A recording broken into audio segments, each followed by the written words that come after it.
Hi welcome to Keerthi's kitchen. ఈరోజు ఎంతో టేస్టీగా ఉండే బ్రేక్ఫాస్ట్ రెసిపీ చూపిస్తానండి. పప్పులు నానబెట్టే పని లేకుండా అప్పటికప్పుడు చేసుకోవచ్చు. ఎలా చేసుకోవాలో చూసేద్దాం, వచ్చేయండి. ఫస్ట్ ఇలా దొడ్డట్టుకుని క్లీన్గా వాష్ చేసుకొని ఒక స్ట్రైనర్లో వేసి 10 మినిట్స్ అలా పక్కకు పెట్టేయండి. ఆ తర్వాత వాటిని ఒక మిక్సింగ్ బౌల్లో తీసుకొని 2 or 3 టేబుల్ స్పూన్ శనగపిండి యాడ్ చేసుకోండి. రైస్ ఫ్లోర్ కూడా యాడ్ చేసుకోండి ఉంటే. ఆ తర్వాత చిన్నగా చాప్ చేసుకున్న ఆనియన్స్, చిల్లీస్ కట్ చేసి వేసుకోండి. ఆ తర్వాత కొంచెం కరివేపాకు వేసుకోండి, కొంచెం కొత్తిమీర కూడా వేసుకోండి, చిన్నగా చాప్ చేసి వేసుకోండి. ఆ తర్వాత మీ టేస్ట్కి తగ్గట్టుగా కారం, సాల్ట్ యాడ్ చేసుకొని అందులో వాటర్ ఏమి యాడ్ చేయకుండా బాగా కలుపుకోండి.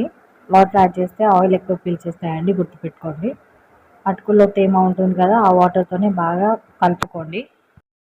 ఇలా ఇలా ముద్ద అయ్యేదాకా కలుపుకొని పక్కన పెట్టేసుకొని చిన్న చిన్న టిక్కీస్ లాగా చేసేసుకోండి. ఇలా వీడియోలో చూపిస్తున్నట్టుగా చిన్న చిన్న టిక్కీస్ లాగా బాల్స్ లాగా చేసుకొని ఇలా అరచేతిలో పెట్టి ప్రెస్ చేస్తే టిక్కీస్ లాగా వచ్చేస్తాయండి. అన్నీ ఇలానే చేసి పక్కన పెట్టేసుకోండి. అన్నీ ఇలా చేసి ఒక ప్లేట్లో పెట్టుకోండి. ఆ తర్వాత డీప్ ఫ్రైకి ఆయిల్ పెట్టుకోండి. మీరు షాలో ఫ్రై కూడా చేసుకోవచ్చు అండి, అది మీ ఇష్టం.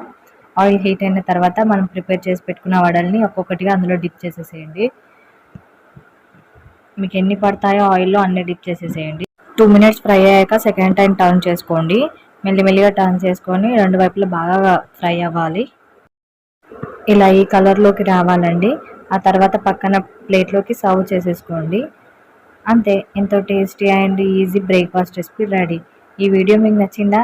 నచ్చినట్లయితే లైక్ చేసి, షేర్ చేసి, మరిన్ని వీడియోస్ కోసం మన ఛానల్ని సబ్స్క్రైబ్ చేసుకోండి. అలాగే మన ఛానల్ని కొంచెం సపోర్ట్ చేయండి. Thanks for watching.